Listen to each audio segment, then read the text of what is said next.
let's look at some matrices with special properties, as in maybe special shapes, and look at some definitions along with it. First of all, a square matrix. As the name implies, it's just a matrix with the same number of rows and columns. So it's just a matrix with the same. If you think of a matrix as a table of numbers, then this is completely obvious why we call it a square. So we will write, if A is a member of the set of all possible matrices with the same number of rows and columns, then A is a square matrix. So A in 1 by 1 would be a square matrix of trivial size 1, and that is actually a scalar. So if you write S is a member of R, because you never write 1 by 1 on top of R, then that is a scalar, and a scalar is a 1 by 1 matrix. And something interesting to know is that if you take any matrix, then take its transpose. So A,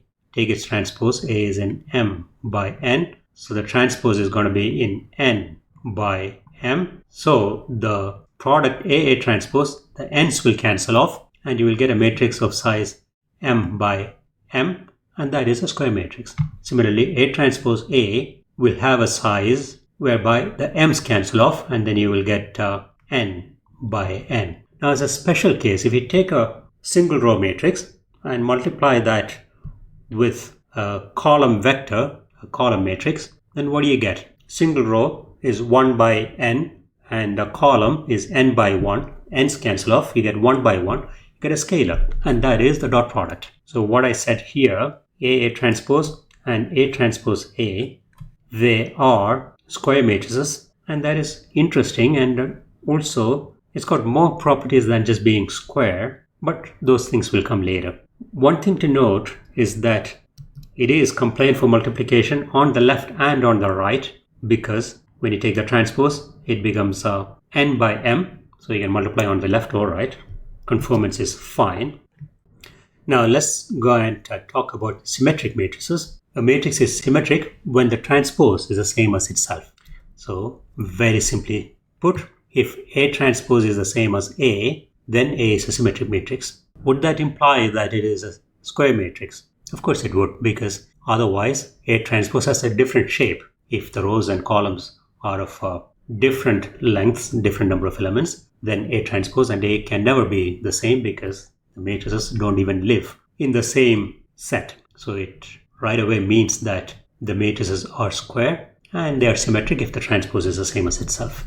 So all symmetric matrices have to be square matrices. Then there's another one called the skew-symmetric matrix, also called the anti-symmetric matrix, when the transpose is the negative of the original matrix. Again, it applies only to square matrices. Now another thing to know is that you take any square matrix, then you can add the transpose to itself, and that is always symmetric.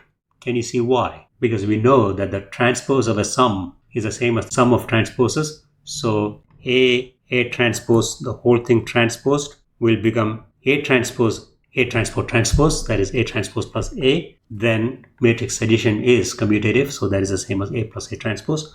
So this is absolutely true.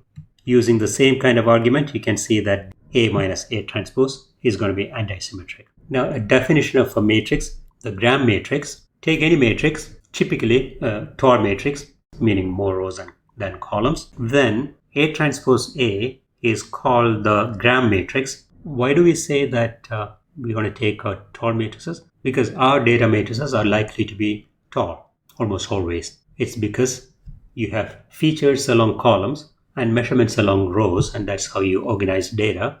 So that table is going to have, let's say, 5 or 10 or 100 features and thousands and thousands of observations. And that's a typical data set, and that's a tall matrix. And there, A transpose A is called the gram matrix, and it's got many interesting properties and is used extensively in machine learning. Can you see that this matrix is symmetric? The gram matrix is symmetric because A transpose A, the whole thing transposed, using the product rule, will be the second one transposed times the first one transposed, that is A transpose, the whole thing transposed, which turns out to be A. So it's A transpose A, so which is the same as the gram matrix. So transpose of a gram matrix is itself, and you can use the same arguments to see that A transpose also is symmetric. I will give you just one tidbit about A transpose A. Thinking again of a tall data matrix, suppose you zero center every column. What does that mean? That means you sum up the elements in each column and then you divide by the number of rows, so you get the mean, and then subtract that mean away from each one of the elements in the corresponding columns, and that is zero centering, which means after doing this, if you take the mean of each column of the zero centered data, the data will be centered around zero. That's why it's called zero centering. And after having done that, if you take this product A transpose A, can you see that that is going to be proportional to the covariance matrix coming from statistics? Think about it, and it is true. It's got some applications called style mapping in neural networks, etc. It is a very important matrix in data science. The next one, a special matrix, is a diagonal matrix. If a matrix has only the main diagonal that is non-zero, everything else is zero, then that is a diagonal matrix. It is typically, usually, a square matrix that you consider a diagonal matrix, but any matrix can be diagonal by our definition because every matrix has a main diagonal. Just keep everything other than the main diagonal zero, then it is a diagonal matrix. Now, what if the main diagonal also is zero? Is that a diagonal matrix? Yes, of course it is. We're not saying anything about the diagonal elements. We're talking about only the non-diagonal elements, which have to be zero. So, zero matrix also is a diagonal matrix. So, that's a formal definition. In A, if aij equal to 0, for all I is not equal to j, that means if the row index is not the same as the column index, the element is 0. That means only the diagonal elements are non-zero. So the values of the diagonal elements can be anything. So in particular, a zero matrix with all zero elements is also a diagonal matrix. Now, identity matrix is a very important matrix. It's a square matrix with ones along the diagonal and zeros everywhere else. So it's a diagonal matrix and the diagonal elements are 1, and it's a square matrix as well. The important thing about this is that when you multiply an identity matrix with a matrix that is conformant for multiplication with the identity matrix, by size I mean, then it doesn't change the matrix. It's like number 1 in the world of rational numbers or real numbers or integers. That is identity of multiplication for numbers. So identity matrix is the identity of multiplication for matrices. So as you can see, 1, the number 1 is a 1 by 1 matrix containing 1 inside. So that scalar is the identity of multiplication in the world of numbers. So all these things that we do with the linear algebra, the extension to multiple dimensions starting from n equal to 1 is backward compatible. It can naturally collapse to the number line and a one-dimensional world, etc. And that is a beautiful thing, one of the beautiful things about linear algebra. So the formal definition there, if aii is 1 and aij equal to 0 for any I not equal to j, then that is identity matrix. And for any matrix, whether you multiply it on the left or right using an identity matrix, that of course has to be conformant for multiplication, then A is not modified by that multiplication, and that also can be used as a definition of the identity matrix. If ai and ia are 0 for any A, then I is an identity matrix. If I write this and use the same symbol for I, that kind of implies that it's the same identity matrix. That also means that A is a square matrix. In this particular example here, think about it. So for n equal to 3, that is I3, identity matrix in size 3. I is a square matrix, it's symmetric and also diagonal.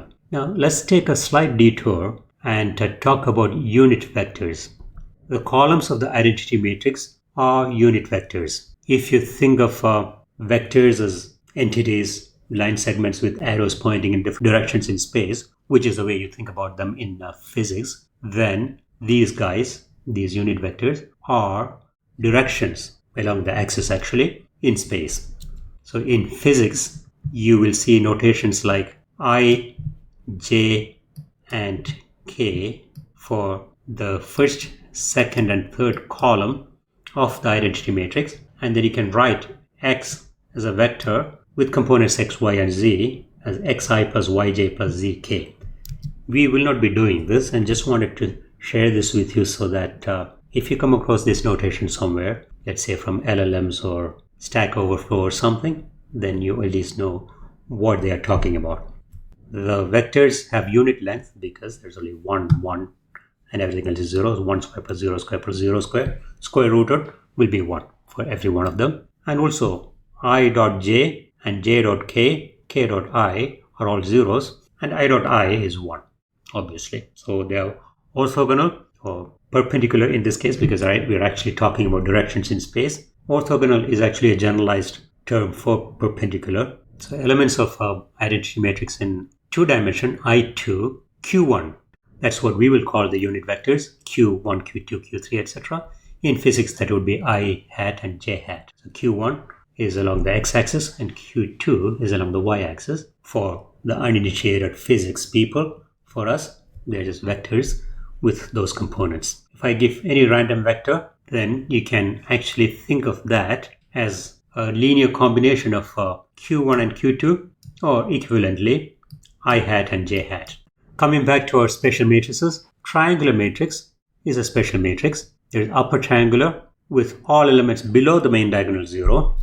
So that is the definition. So a matrix is upper triangular if all elements below the main diagonal are 0. So we're not saying anything about the main diagonal as well as the things above the main diagonal. So we're just saying that this is the shape of an upper triangular matrix. So if A, B, and C are actually 0, it's still upper triangular, but we'll call it a 0 matrix rather. So an identity matrix where A and C are 1 and B equal to 0, that also is upper triangular. So I can ask fancy questions like what's a matrix that is upper triangular, lower triangular, diagonal, square, and everything. So I'll figure out whether it's a 0 matrix or an identity matrix, etc. So lower triangular, same idea. It's just that everything above the main diagonal will be 0. Now a couple of more concepts. Inverse of a matrix is a matrix that will multiply my original matrix to give me the identity matrix. Since we want to multiply on the left or on the right using the inverse, inverses are typically defined for square matrices. There are other kinds of inverses that we will come across later in life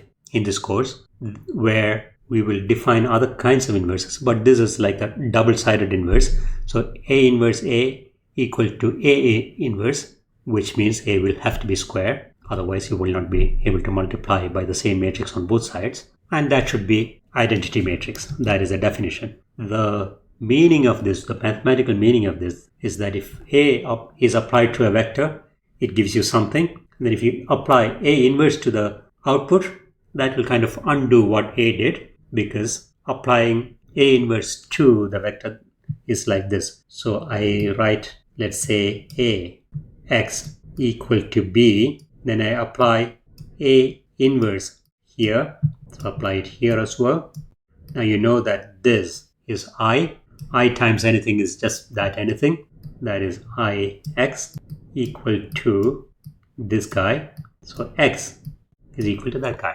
So it does the opposite of what A did to x, rather A inverse undoes what A did to x. So inverse is like the reciprocal in the world of numbers. All numbers have reciprocals in case of real numbers except for just one number, which is 0. But it just so happens that it's not just one 0 matrix that cannot have an inverse. A whole class of matrices, square matrices, may not have inverses, and we will see why and how later on. And those matrices are non-invertible. They are also called singular, all kinds of bad names. I think they are even called degenerate. Just wanted to highlight to you that in the case of a number, the inverse is 1 over that number, and that is the same as s to the power minus 1. So that looks notation wise similar to that, but we won't be calling this a to the power minus 1. We'll just say A inverse.